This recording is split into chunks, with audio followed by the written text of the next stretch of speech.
Imagínese que Pemex no quiere reducir su producción petrolera ante las peticiones de la Organización de Países Exportadores de Petróleo.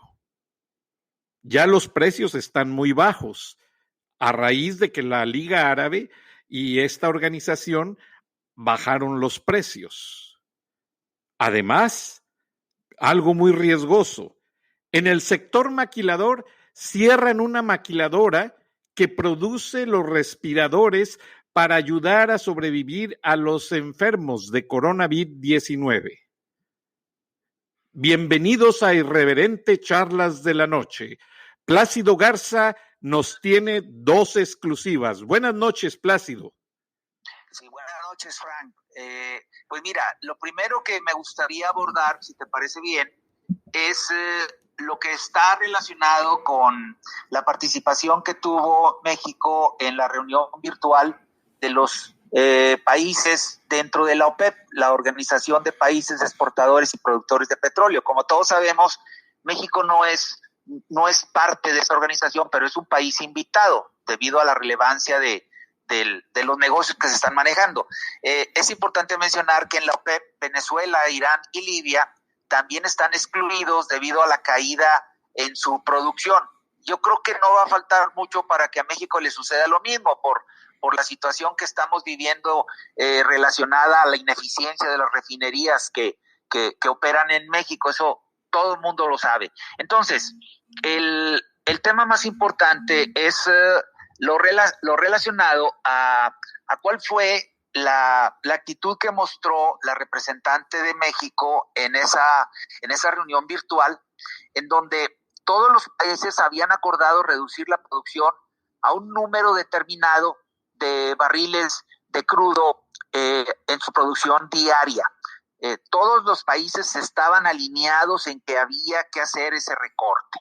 Y sucedió que el que puso la voz discordante de este asunto fue México. Y de las 7 horas que duró el cónclave de los exportadores de petróleo, Frank, 5 de ellas se las dedicaron a tratar de convencer a Rocío Nale, que es la secretaria de Energía del gobierno de la Cuarta Transformación de México, e incluso ella cerró su computadora y abandonó la reunión. Entonces, con algunos contactos que tenemos en Washington, tú lo sabes, Frank, porque son contactos que tú y yo sabemos quiénes son, se están esperando sanciones mundiales en contra de México y en especial de Estados Unidos, que se habla inclusive de la posibilidad de que aplique algunos aranceles. Esta vendría a ser la puntilla que le faltaba a la situación económica de México. Entonces, ahondando un poquito en el tema, se le pidió a México que redujera 400,000 barriles de su producción diaria, pero solo aceptó bajarle 100,000 a su producción. Este tipo de acción es considerado en el mundillo de la OPEP como correrla en contra de los acuerdos de esa organización. Entonces, ¿a qué se debe que la Cuarta Transformación no quiere reducir la producción de petróleo?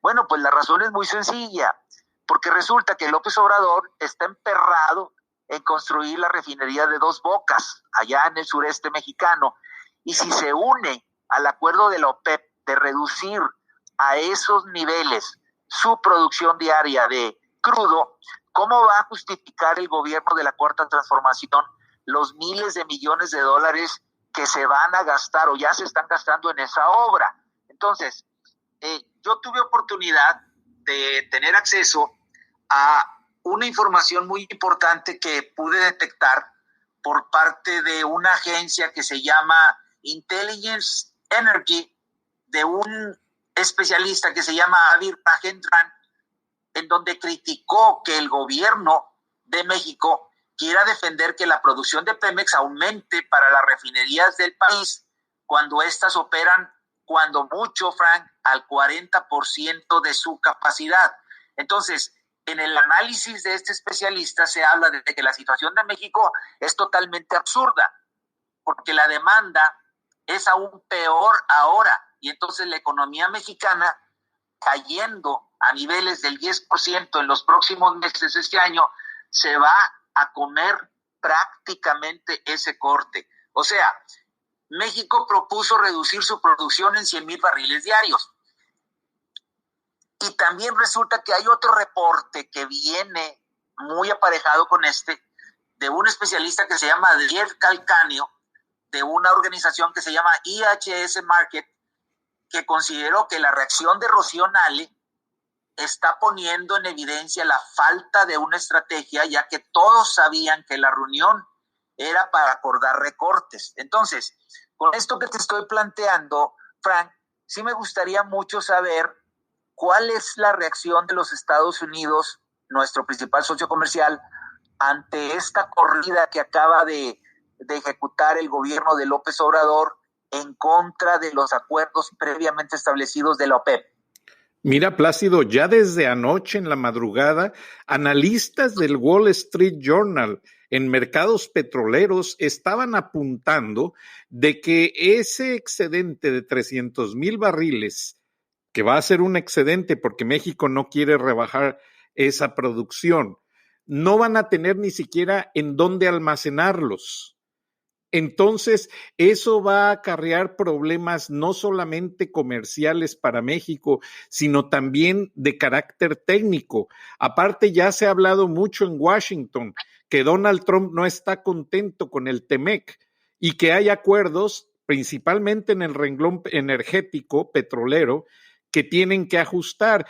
Tú mismo tuviste acceso directo a la carta del presidente del Comité de Finanzas del Senado y lo has estado comentando atinadamente en el programa. Entonces, se ve para el renglón energético de México que no tienen realmente una estructura bien ponderada en materia de organización. No sé quiénes son los que manejan actualmente todo lo que es la estrategia petrolera de Petróleos Mexicanos, pero como decían los expertos, México se puede meter en un barril sin fondo del cual quizás no pueda salir. Bueno, pues eso es importante destacarlo en este momento.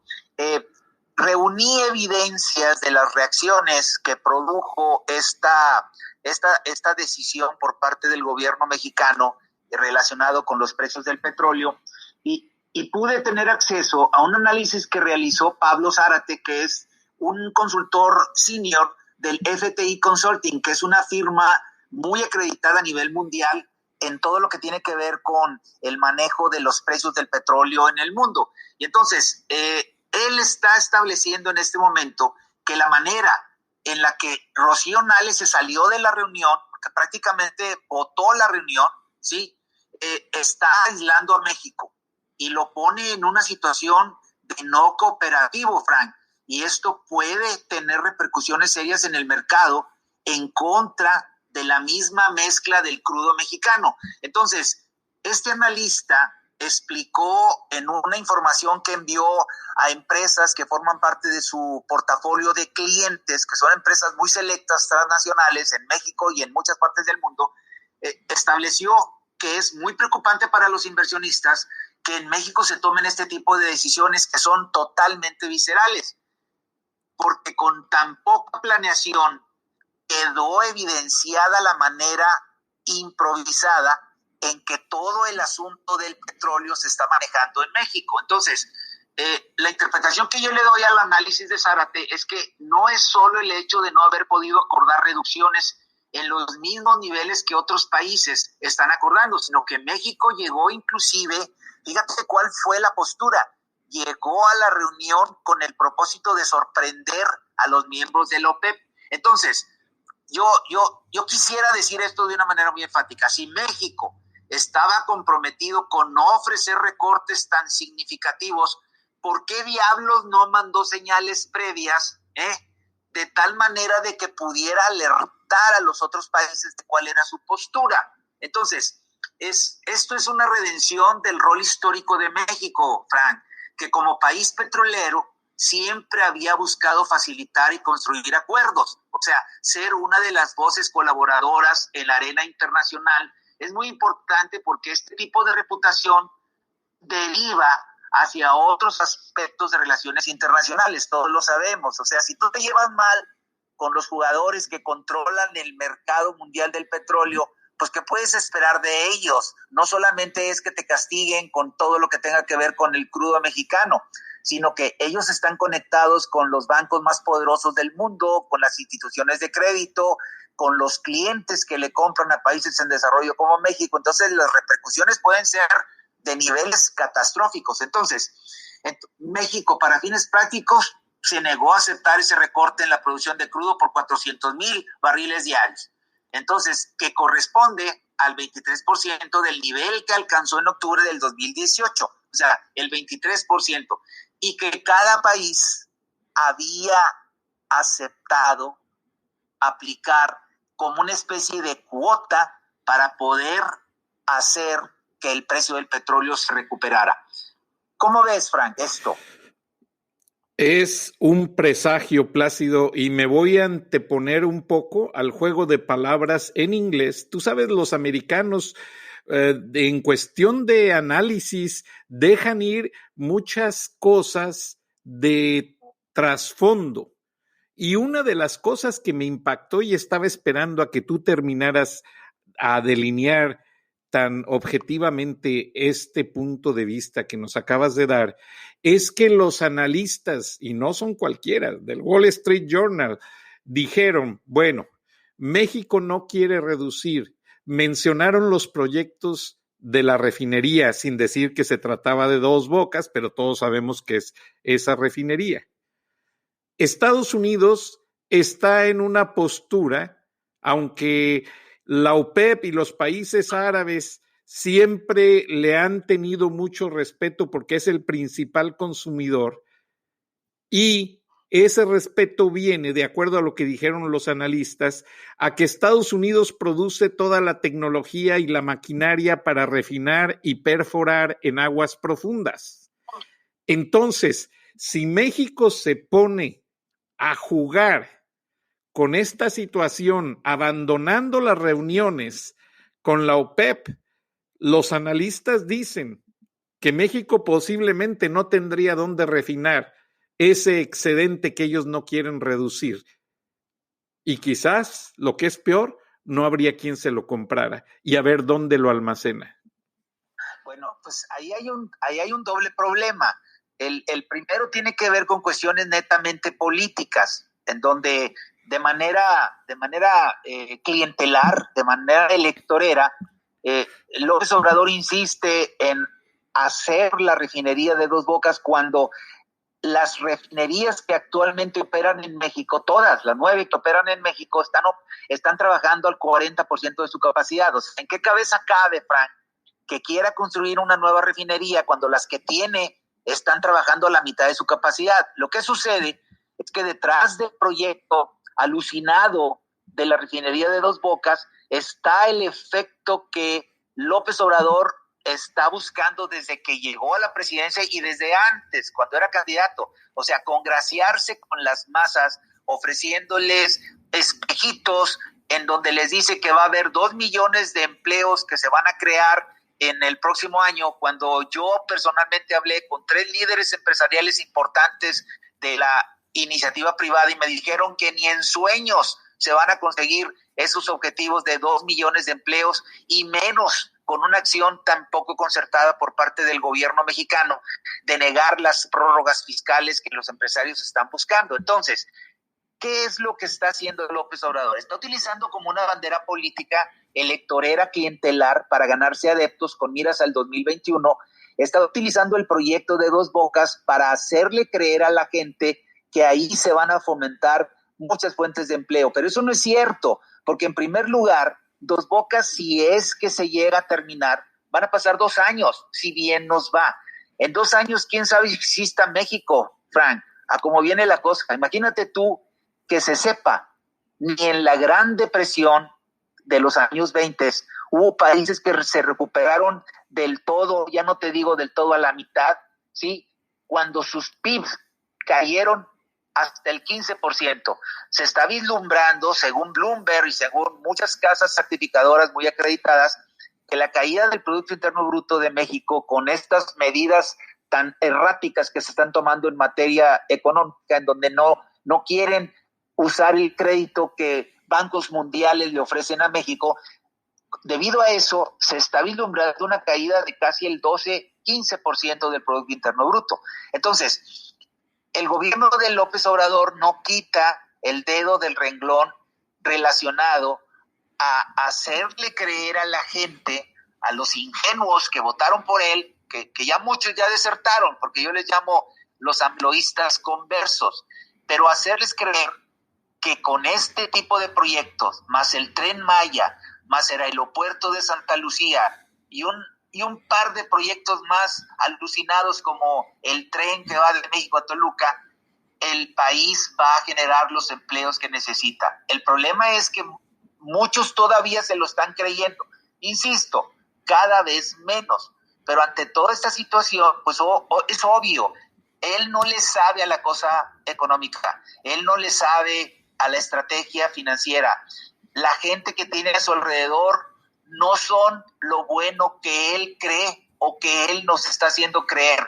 Yo he hablado con líderes empresariales que me dicen que ni Poncho Robo le sabe. Poncho Robo quebró muchas de las empresas que tiene y las vendió a la mitad de su valor para salirse de un negocio que era muy duramente criticado por organizaciones como Greenpeace, como es todo lo que tiene que ver con la biotecnología enfocada a alimentos. Entonces nadie le sabe, Frank, nadie le sabe al negocio de la economía.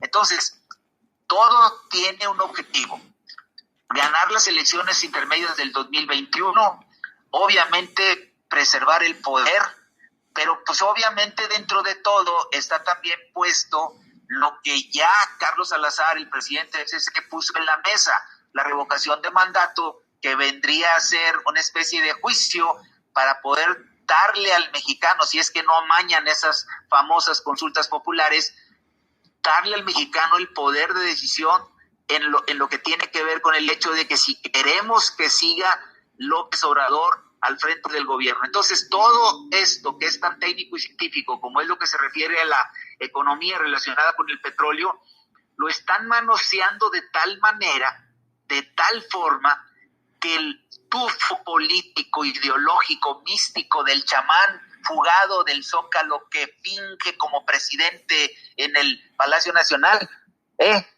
vaya por delante. Estamos verdaderamente en una situación muy problemática y los únicos que no se han dado cuenta de ello, o si ya se dieron cuenta les vale, son los que tienen el timón de esta nave que no está navegando por aguas tranquilas, Frank.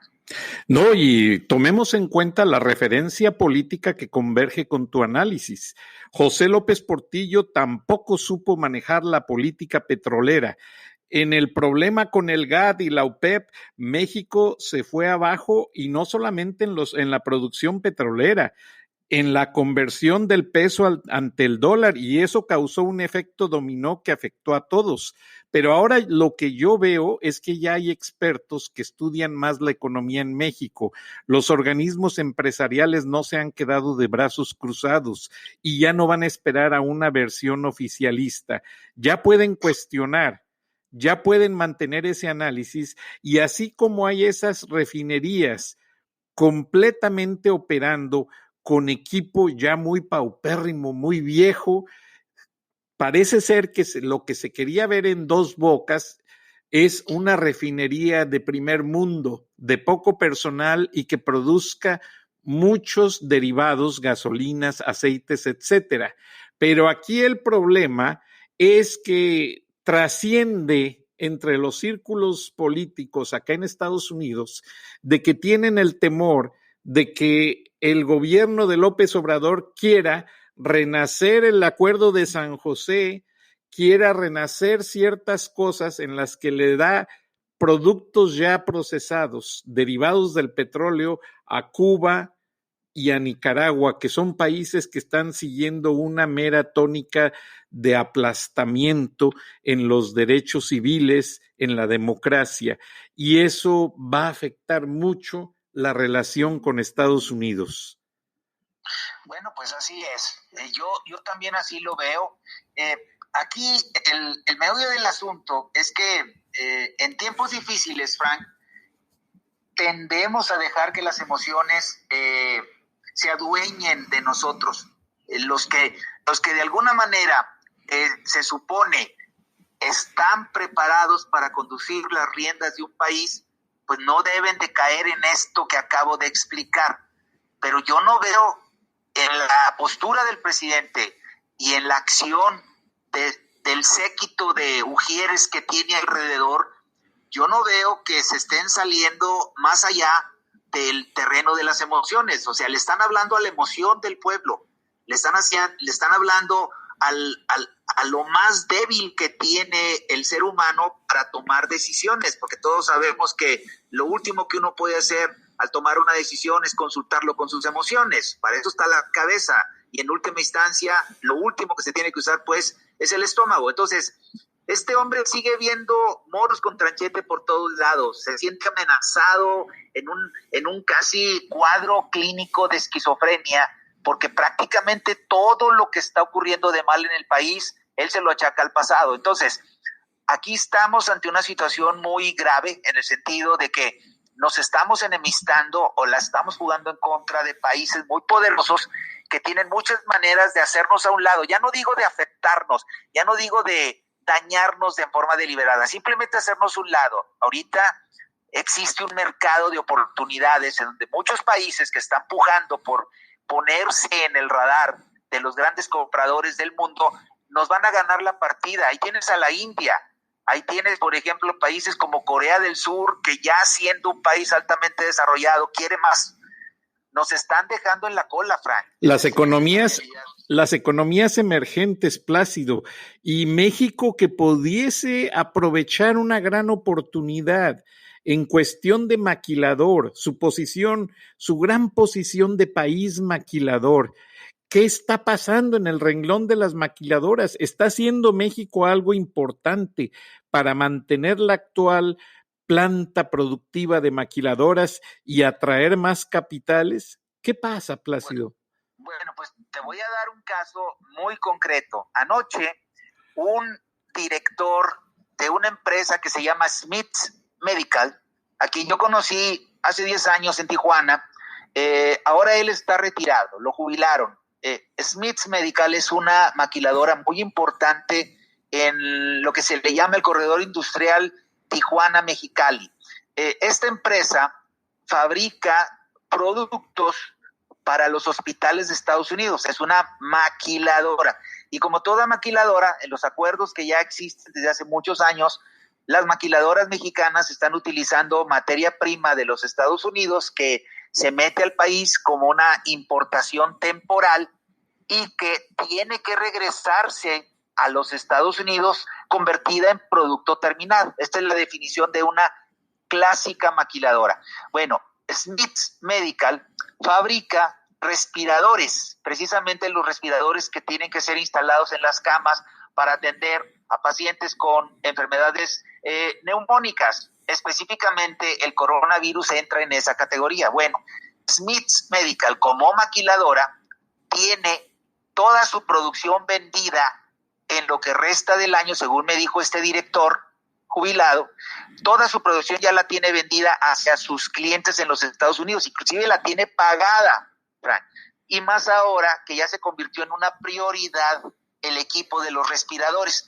Bueno, Jaime Bonilla, el gobernador morenista, que llegó al poder en Baja California Norte, gracias a los malos oficios, a las trampas, a los chanchullos del subsecretario de Gobernación que se llama Ricardo Peralta, que es dueño junto con Bonilla del usufructo de la frontera, del cruce fronterizo entre Tijuana y San Isidro, California.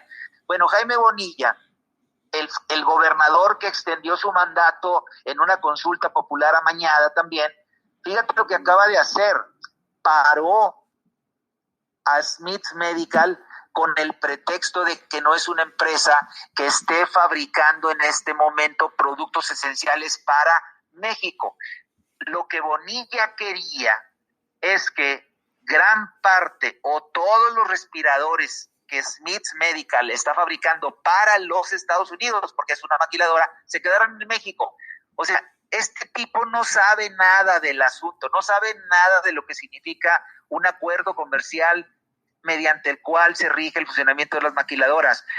El muy ignorante, porque es un ignorante, se puso con los directores de la empresa y les dijo, si no se queda tu producción en México, te voy a cerrar. Y obviamente, Frank, Smith Medical no puede dedicar esa producción al mercado mexicano, aunque quisiera hacerlo, aunque se solidarizara, porque es una maquiladora. Es más, las maquiladoras no deben de vender producto en México, es contra la ley comercial.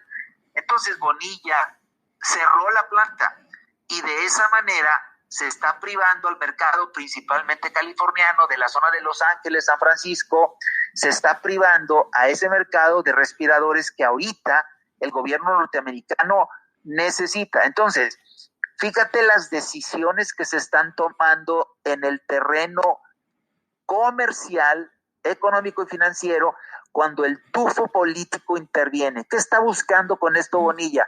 Pues ganarse electores. Está tratando de jalar agua hacia el molino de Morena, pero está cometiendo una aberración comercial. Y en segundo lugar, está cometiendo una acción que no le compete porque no tiene competencia para poder hacer esto. ¿Qué te parece, Frank? No, pues una grave agravante, valga la redundancia, al TEMEC, conocido anteriormente como el Acuerdo de Libre Comercio, porque todas las maquiladoras están dentro del acuerdo recién firmado y que según el Senado debe de hacerse una revisión. Y al haber esta situación tan flagrante, creo que amerita que el gobierno y el Senado de los Estados Unidos se sienten con el gobierno de México a revisar estas violaciones. Entonces, a esto que está sucediendo ahorita en Mexicali y en Tijuana, se le suman 3 factores adicionales que ponen en riesgo el tratado comercial entre México y Estados Unidos. Voy a empezar con la primera. La clausura de la construcción de Constellation Brand, la cervecera de Mexicali, que ya tenía todos los permisos, sí, mediante una consulta popular amañada. Eso ya, en este momento, ya hay un juicio que está promovido por los dueños de esa empresa en contra del gobierno mexicano. Y ese es el primer punto que va a dañar la relación comercial del tratado que tiene México con Estados Unidos. El segundo es el caso del Pozo Profundo Sama, que está en la zona de Campeche y que es una obra realizada por una empresa norteamericana. O sea, el gobierno mexicano de manera populista anunció a todo México que ya prácticamente tenemos un yacimiento que va a inundar al país de petróleo, cuando ese petróleo tiene que pagar regalías, tiene que pagar una participación importante al dueño de la tecnología que se encargó de extraer ese petróleo. Ese es el segundo. El tercero es el que acabamos de mencionar, lo que está sucediendo con la corrida en contra de Rocío Nale a los acuerdos de la Organización de Países Exportadores y Productores de Petróleo, la OPEP.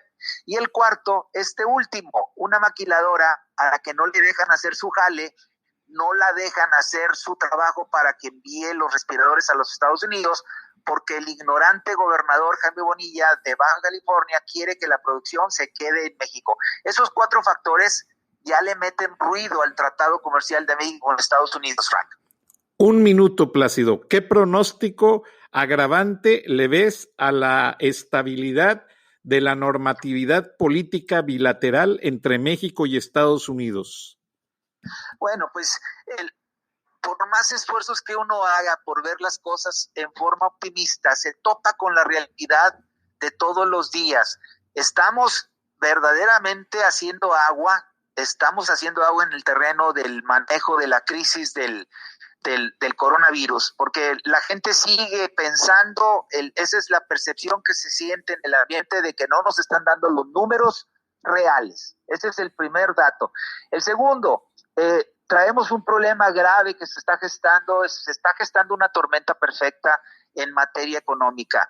Y lo verdaderamente grave es que el gobierno no se está dando cuenta de esto que está haciendo. Entonces, no nos queda otra más que elevar la voz crítica. Y cuando el hambre llega a las mesas de cualquier persona, pocas cosas buenas se tienen que esperar. Me dejaste sin palabras, Plácido. Buenas noches.